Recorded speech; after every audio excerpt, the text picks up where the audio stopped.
and very excited to bring to the podium Pastor Alan.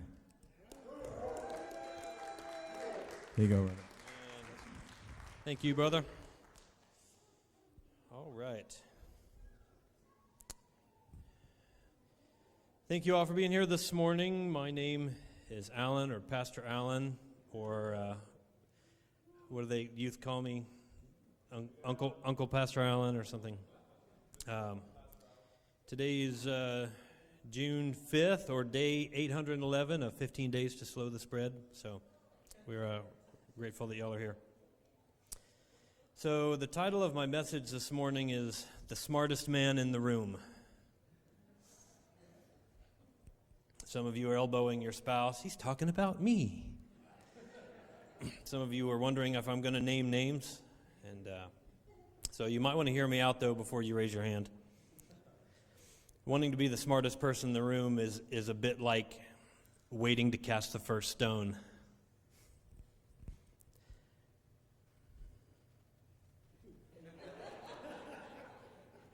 Next thing you know, Jesus stoops down to draw in the dirt, and you put your head down and quietly excuse yourself to go examine your heart. So who is the smartest man in the room? Is it the PhD? Not necessarily. What about that respectable-looking, highly esteemed gentleman over there? Not necessarily. Well, it's got to be the wealthiest guy, right? Because he's very blessed. Maybe not. What about that spiritual-looking couple over there? They look like they fasted and prayed this week. Or maybe it's the Bible scholar who's spent lots of time in the Word. Not necessarily. What about that old, gray-haired person? Pastor David said, yeah, that's... Bible says the hoary head is a crown of glory. Hoary is one of those good King James words. It doesn't mean what it sounds like. The hoary head is a crown of glory if it be found in the way of righteousness. Or maybe it's the obedient one, or maybe it's the person with the greatest faith. Well, I'm out of guesses. I don't know who it is. But I'll give you a hint. Being the smartest person in the room isn't about knowledge. Knowledge actually will get you in trouble. If you didn't know, 1 Corinthians 8:1 says, knowledge puffs up, but love edifies. And if anyone thinks that he knows anything, he knows nothing yet as he ought to know. So the more you know, the more is expected of you. Did you know that? People say, there's no age of accountability in the Bible. Show me the age of accountability. I can show you about a dozen verses that teach that you are accountable for the amount of knowledge that you have. And by inference, there should be an age of accountability for all people. Luke 12:47, and that servant who knew his master's will and did not prepare himself or do according to his will shall be beaten with many stripes. But he who did not know, yet committed things deserving of stripes, shall be beaten with few. For everyone to whom much is given, from him much will be required. And to whom much has been committed, of him they will ask the more. I like this microphone. It makes my voice deep. Thank you, Pastor Bill, or whomever procured this mic since I preached the last. John 15:22, Jesus said, if I had not come and spoken unto them, they had not had sin. But now they have no cloak for their sin. See, knowledge can be dangerous. It can get you in trouble. My brethren, let not many of you become teachers, knowing that we shall receive a stricter judgment. Who here wants a stricter judgment?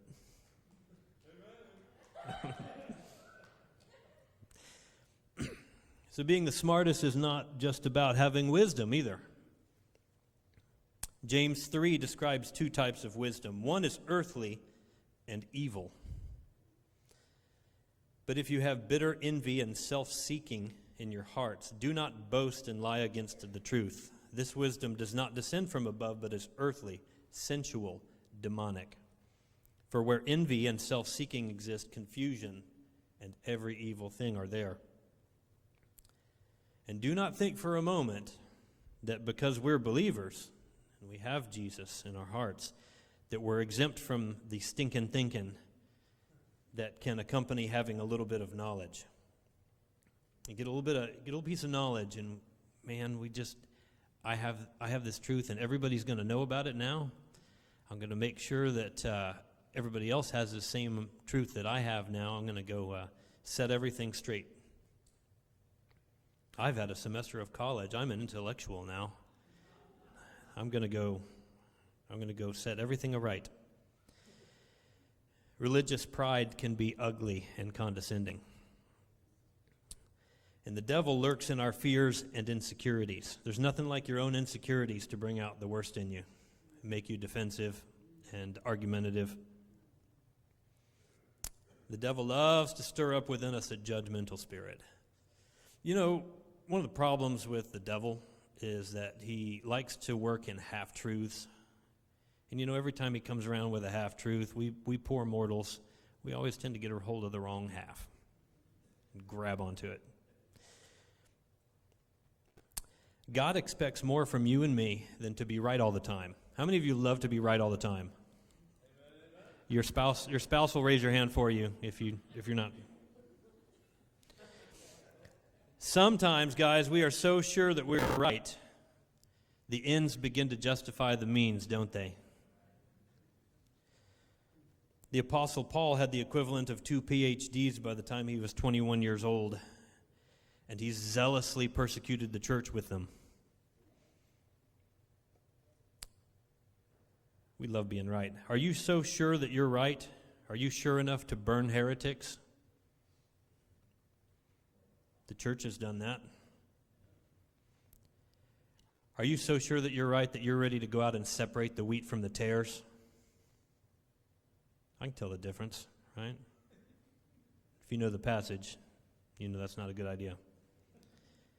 Are you so sure that you're right that you're ready to call down fire on the hecklers, those enemies of God? Consume them. Are you so sure that you're right that you're ready to go badmouth one of God's other servants? Who art thou that speakest evil of another man's servant? Are you so sure that you're right, you're ready to gossip and persuade people to your faction or team or side? Are you so sure that that little bit of knowledge you have is right, that you're ready to go out and persecute God's children and think that you're doing God a favor? Jesus said, yes, the time is coming that whoever kills you will think he's doing service to God. God forbid that we should take our little bit of knowledge and go there. Now, James 3 also speaks of true wisdom. What does a truly wise man look like? Who is a wise man and endued with knowledge among you? Let him show out of a good conversation his works with meekness of wisdom. Meekness doesn't mean you're afraid of your shadow. Meekness is power under control. Meekness is like a bridle on a horse, where just a little tug to the left or the right, and God can lead and guide you. Moses was of all men most meek.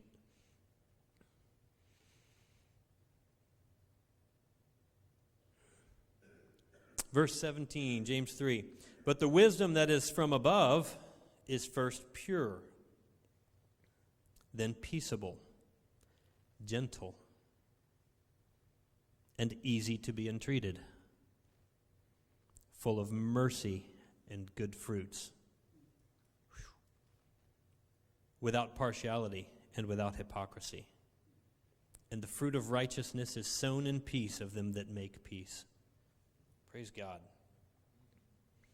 That's what knowledge ought to do. If the wisdom that you have is from above, you're going to be peaceable and gentle, pure of heart, easy to be entreated, full of mercy and good fruits, without partiality, with hypocrisy, and the fruit of righteousness will be sown.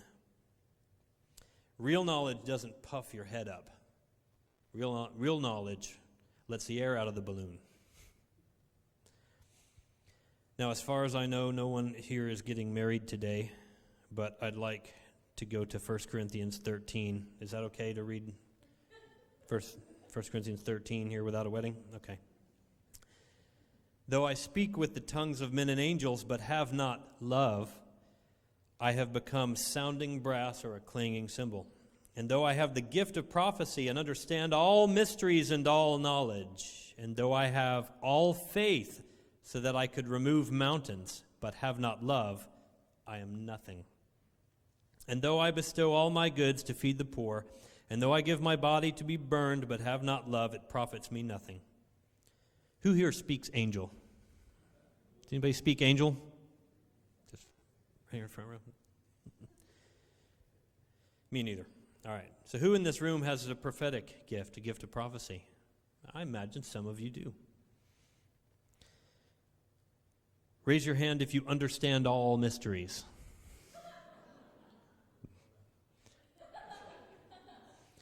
Who here has exhaustive knowledge on all topics? A modern major general. Is that okay? I'll talk to you later, Seth. All right. Does anyone have faith to uproot mountains? Well, maybe. For put in the situation, you never know. I'll speak to it, and we'll see what happens. Paul says if you have love, then you have something more valuable, more essential than all of these things that I just listed.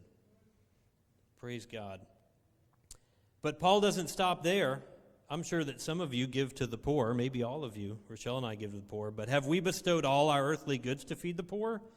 No. Raise your hand if you've been burned alive. No. Has anyone here been martyred? Anyone? Okay.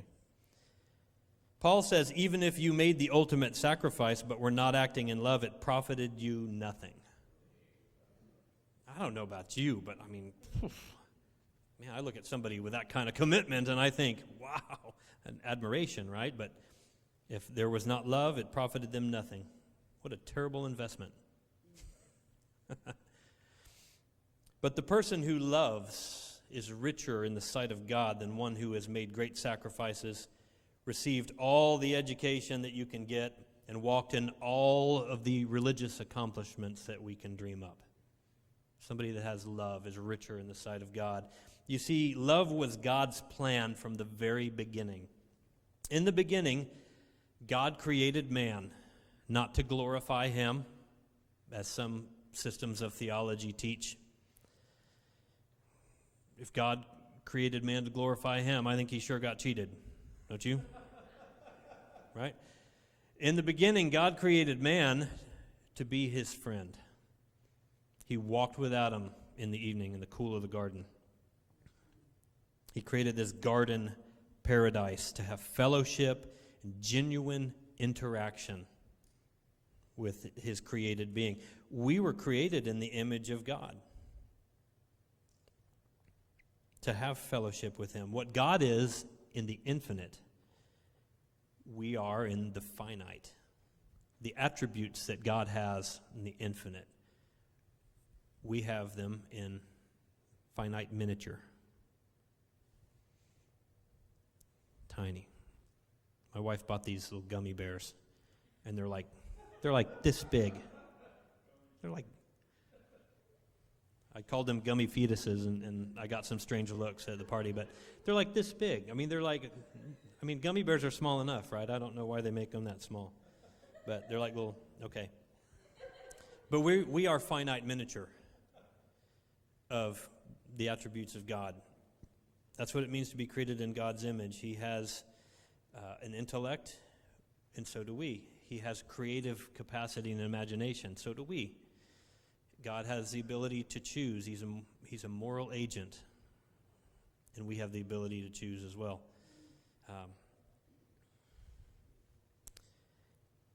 God walked with Adam in the cool of the garden every evening, but in the course of time, as we know, Adam rebelled. And in due time, all men sinned after the similitude of Adam's transgression, we're told. We all turned away, every one of us, from God. As Solomon put it, "This only have I observed, that God created man upright, but he hath sought out many inventions." And through sin, we know that death and decay entered our world. And over the centuries, our ancestors have proven time and again the proverb that the way of the transgressor is hard. Mankind was never designed to live in sin. Let me say that again. Mankind was never designed to live in sin. It's not part of God's plan. Sin is contrary to us. It's contrary to our nature. Sin is unnatural. And you might say, "Well, Pastor Allen, I've been doing it so long, it's like second nature to me." And that's true. Your conscience can become seared like with a hot iron, but the consequences of sin are the same. It is a violation of the way we are designed. Paul told us to gently instruct those that oppose themselves. And I don't know if my interpretation is right, but I interpret that as people who are acting not in their own best interest. They're living in sin, contrary to their design. So Harry Kahn, whom I have rediscovered some of his old moral government lectures, and they are gold. Love those lectures. That was one of the first things that I, on cassette tapes, were given to me when I first got saved. And, oh, Lord, what a great foundation. Harry Kahn gives this illustration of when he was a young intern at International Harvester. All right, International Harvester made tractors. They made big industrial tractors that you could take a tree that's as big around as a man and pull that thing up like you'd pull up an onion with one of these big industrial tractors. And they made small farm tractors as well, like for a small family farm. So they had a flagship model consumer grade tractor that they sold a ton of. Great product. It ran that you could expect 15, 20 years of good service out of these with proper maintenance. And they had no problems with this tractor in any of the 47 continental United States, except Louisiana, where they wouldn't run a month. And they would get these nasty letters from these Louisiana farmers who would say, "Your tractor, all the teeth on the gears are stripped, and we got a 1-year warranty." And so after going through several cycles of replacing gear teeth, they finally wised up and sent an engineer down to see just what was going on in Louisiana. Okay, so he arrives, and here's what was happening. These Cajun farmers would take a chain that was about as long as this room is wide, and they would tie one end of the chain around a turpentine stump. And they're pulling turpentine stumps with these tractors. They'd attach the other end to the back of the tractor. The guy would get on the tractor. He would rev it up in top gear, pop that clutch, and jump off. And that tractor, what do you think happened when that tractor hit the end of the chain? No, that stump only moved maybe an inch. But there was a mechanical civil war that happened inside that tractor. And then they would go and grab the tractor and they'd bring it back. They'd change the trajectory about 15 degrees and do it all over again. He'd jump off, and the top of that, the front of that tractor would pop up off the ground. And they, thousands of American farmers had died by getting their tractors flipped over on them in years past. And they had designed this tractor with 60% of the weight over the front tires to prevent that from happening, but it didn't matter with the way they were using it. So think for a minute. obviously the free ride was over, and they said, no more gear sets for you guys. What was the problem with the way they were using that tractor? Anybody? Yes, the design. They were not using it in accordance with its design. And an engineer would say the design characteristics. So they're using this tractor in a way that it was not designed to be used. That tractor is designed for a slow and steady pull, right? Pulling a plow or something. So it is with mankind when we live in sin. Sin violates your design. When we break the law of God, it's like refusing to put oil in our car or replace bald tires. We will reap all kinds of negative consequences, sooner or later, or sooner and later. There is an intelligent reason behind every command of God. God's law is never arbitrary. In fact, we serve a loving, omniscient God, and nothing that our God has done has been without a good reason to do it. When you pray, one of your aims should be to give God a reason to intervene on your behalf or in your situation. Right? Lord, remember your servant, Alan, in his, forgive him all his trespasses and, help him to do whatever he needs to do.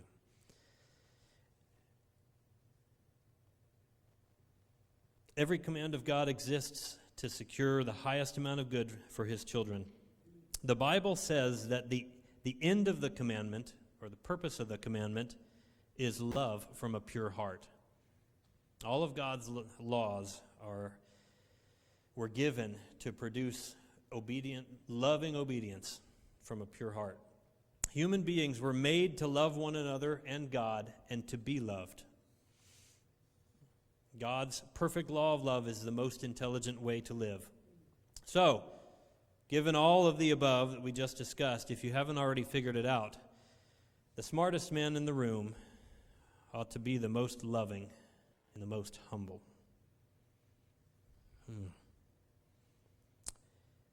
So if love is the only intelligent way to live, it follows that sin is foolish and unreasonable, right?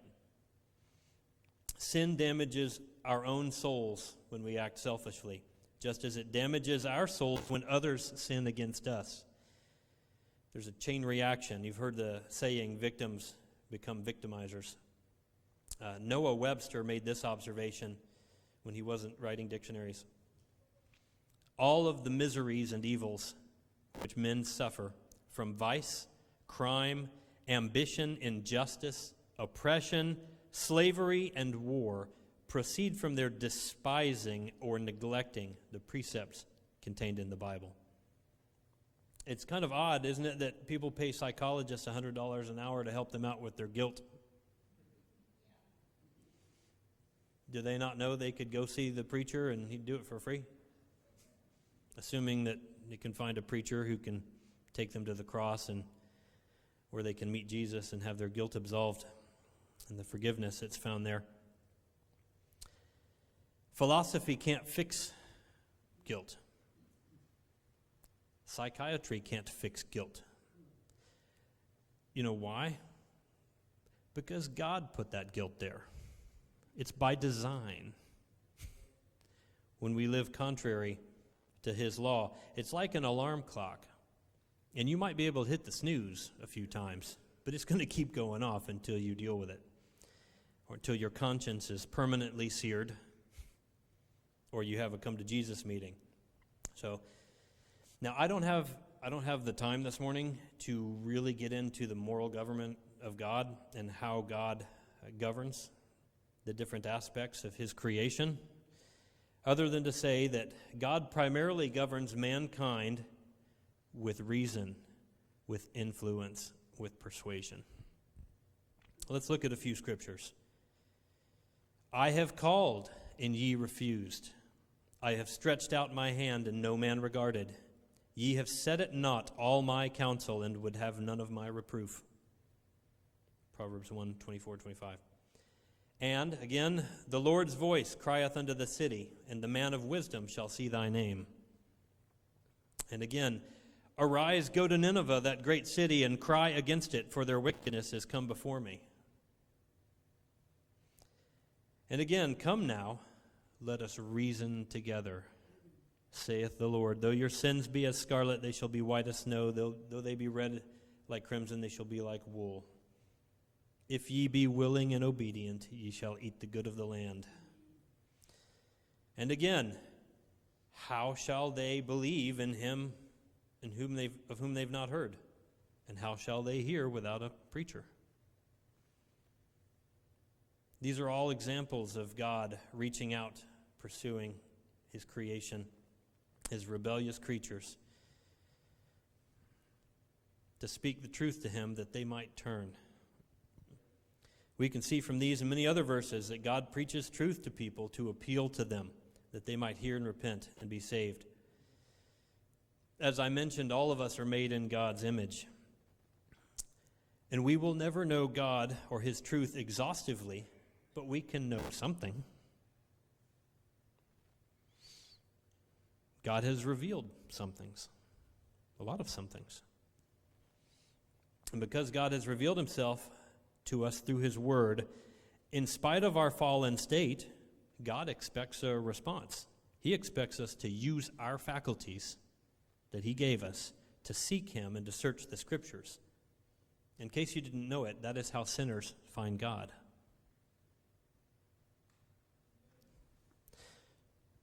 So I was reading recently Francis Schaeffer, Escape from Reason.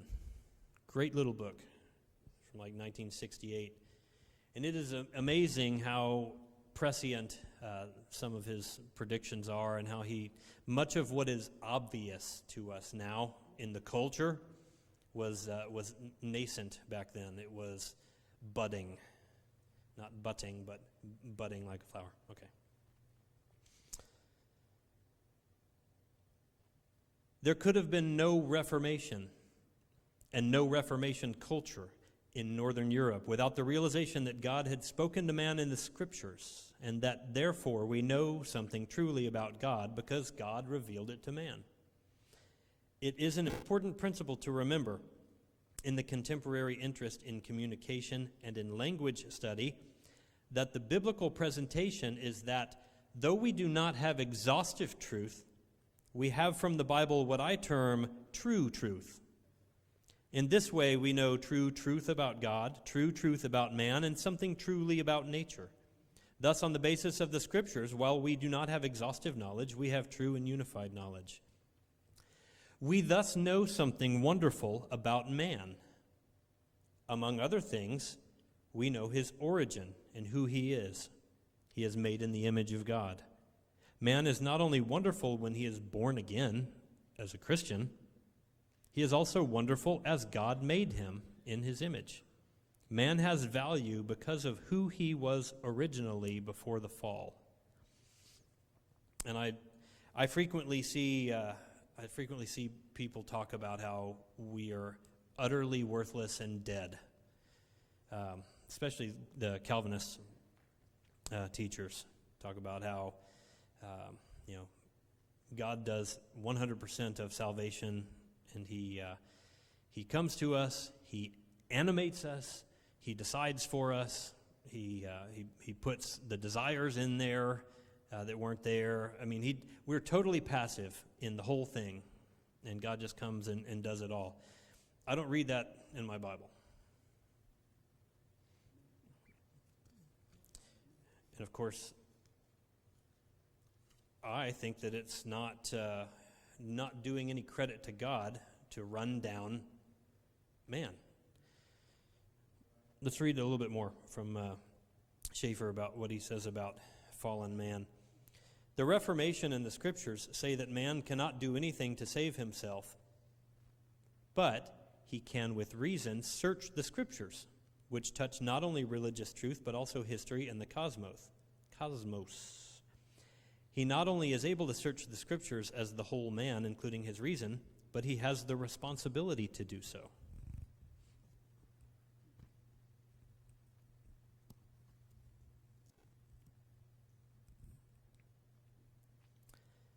The fact that man has fallen does not mean that he has ceased to bear God's image. He has not ceased to be man because he has fallen. He can love, though he has fallen. It would be a mistake to say that only a Christian can love. Moreover, a non-Christian painter can still paint beauty. And it is because they can still do these things that they manifest that they are God's image bearers, or put it another way, they assert their unique humanness as men.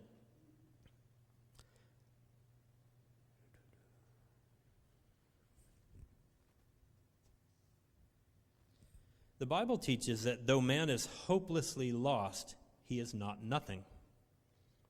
Man is lost because he is separated from God, his true reference point, by true moral guilt.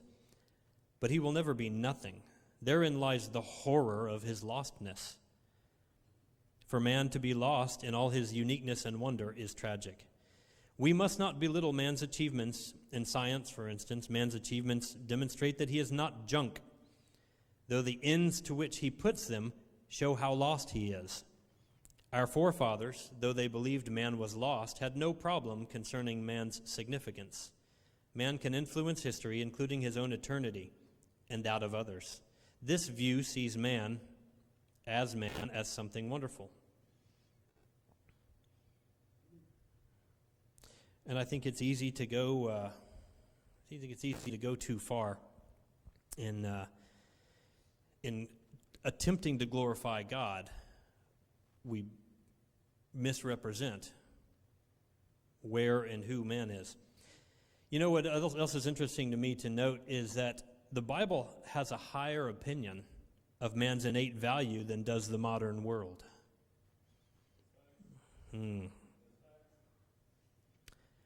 I'll say that again.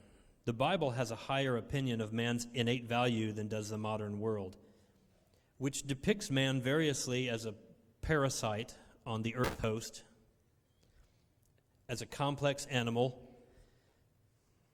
and ultimately just as a bunch of fizzing chemicals, just vibrating space dust. So remember that when you're witnessing to this generation. They have been told that they are worthless.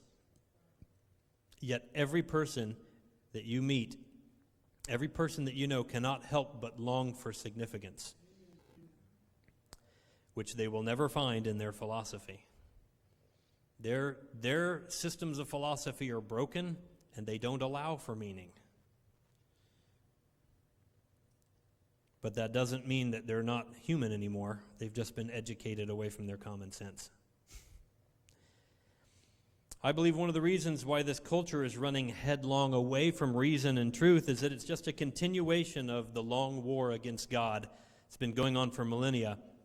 And what we see around us today is just another in the long series of its rebellious motions, trying to get away from God and his truth, God and his law. They've declared war on rationality itself. Tell me if any of these sound familiar. Math is racist. All ideas are equally valid. You can make up your own truth. Men can menstruate. I'm not making these up, by the way. If you maybe we don't all get our news from the same outlets, but this is what your culture is promoting. 2 + 2 can equal 5. What is a woman? Do we have any biologists in the house? Because that's the only way that you can know. And science doesn't even pursue truth anymore. Did you know that? It's a pretense. Science has, unfortunately, due to funding and systemic problems, become little more than a mouthpiece for the official narrative of the state. There are people doing science, but they have trouble getting funding, if they're intellectually honest. How about words are violence? Spoken by people who've probably never experienced actual violence, who praise communist dictators, never having lived under one. All the people I know who lived in communist dictatorships are very conservative. Oh, and silence is also violence. How about be your authentic self, which we all know in order to be our authentic self, you have to have mutilation surgery and take hormone suppressors designed to make you look exactly like the gender norms that you decry as fake social constructs or societal constructs. New York Times recently ran an article about what they call non-consensus realities. Have you heard that term? Non-consensus realities. What psychiatry calls psychosis, the hearing voices movement, that's all capitalized, by the way, the hearing voices movement, you didn't know there was one of those, did you? Thank you. Thought I was the only one. The hearing voices movement calls non-consensus realities. What psychiatry calls psychosis, the hearing voices movement calls non-consensus realities. It provides support groups for people with hallucinations and is part of an effort to reform how the mental health field approaches severe psychiatric conditions. Let me paraphrase this for you. We're going to normalize insanity. Okay, how fast can you run away from truth? How is it possible to take a formal position against truth? But they've done it. Philosophy many years ago went super pessimist. And they virtually gave up entirely on the possibility of the existence of meaning, the existence of hope, the existence of objective truth. And instead they coalesced around materialism and rationalism and nihilism and several other isms. What they have in common, though, is this view that life is meaningless, that man is just a random product of colliding particles. They don't mind spirituality. In fact, modern philosophy encourages spirituality. If it's as in, hey, if it's therapeutic to you, go for it. You see what's wrong with that? It's if it's a mystical experience, if it's like, hey, go try drugs or meditation, and you have a intensely individualistic, irrational experience, that's great, right? It's kind of the bread and circuses of the people of the modern philosophy. Just keep it in the irrational realm of subjective individual experience, and don't you dare try to build a bridge from that realm to the real world. Because to them, the real world is the five senses. You only live for what you can see and taste and touch and hear and feel in this world, and nothing else. Objective truth will not be tolerated. Why? Because our philosophy says it's impossible. These attacks on objective truth are also a rebellion against God's law. Let me tell you why. Laws are descriptions of reality.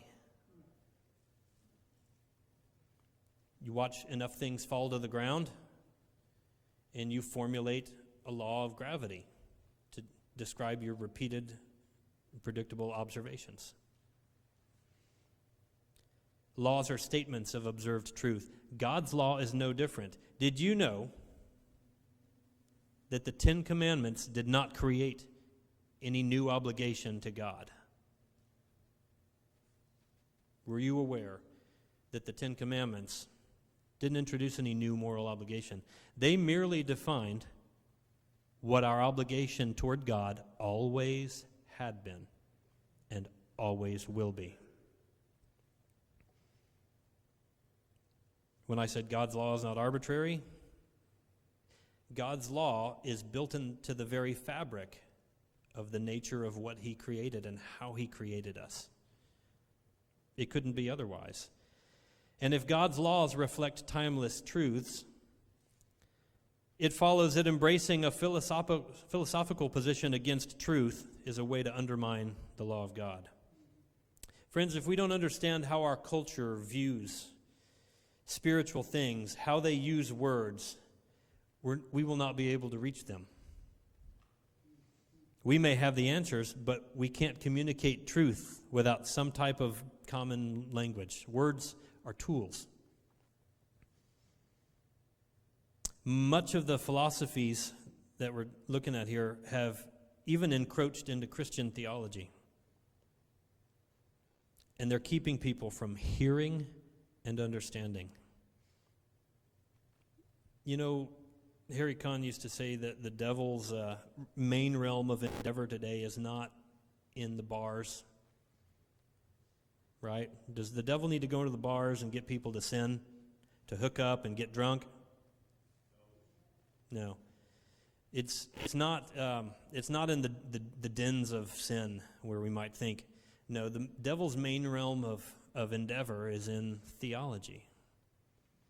If he can create a false view of God, if he can create this theological fog that separates men from God, where we cannot see or hear or know the God of heaven, then he's accomplished what he set out to do. And so we've got to understand and dispel that theological fog and the empty philosophy. What kind of missionaries would we be if we didn't endeavor to learn the language of the indigenous peoples? Speaking of missions, I don't know about you, but I've done enough cursing the darkness, shouting into the darkness. You know, it's been cussed, it's been maligned, it's been shouted at plenty at this point. It's time to shine the light. This present-day madness that surrounds us is a gift-wrapped opportunity for Christians to speak into this intellectually vacant and morally bankrupt philosophical system that's being foisted upon our children. It's time to bring the light of Christ into the darkness. This whole situation is so overripe with nonsense. This create your own reality nonsense. It's so easy to show for what it is. That we're missing an opportunity if we don't go and into it and share. Now, we can go into it destructively like a bull in a china shop with dogmatism, and we can go into it and just spouting truth. But what did we learn earlier about love? If we don't have, Jesus came from the Father full of grace and truth. If you have the truth without the grace, you're missing it. We need to be able to look at these people as Jesus looked at the multitudes and say, and have compassion on them. These, our neighbors and our coworkers and these college students, they have been sold a bill of goods. They have been lied to, and they've been told that they're worthless, that their lives have no meaning. Who are these kids that are shooting up schools? These are people who believe that their lives have no purpose outside of pleasure and pain, right?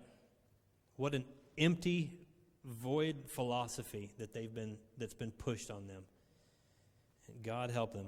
So, Christian education, for that reason, is so important and so vital. And LifeSprings has been, we've partnered with Fortis here.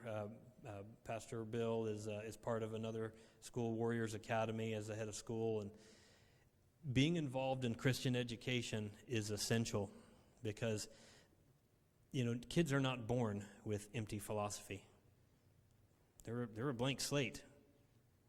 Which is, kind of, it's scary, guys, but it's also a wonderful opportunity and a cause for hope. As Ronald Reagan famously said, freedom is never more than one generation away from extinction. And so we're looking that in the face right now with political machinations of the globalists. But by the same token, if we can go out and grab the hearts of our youth and we can bring the hope to them that is totally missing in these empty worldviews, we can go out and we can turn this thing around. We can start a revival. So it's time for us to go out and love the world with all the grace and truth that Jesus provides. And let's not waste another minute. So, would you pray for us?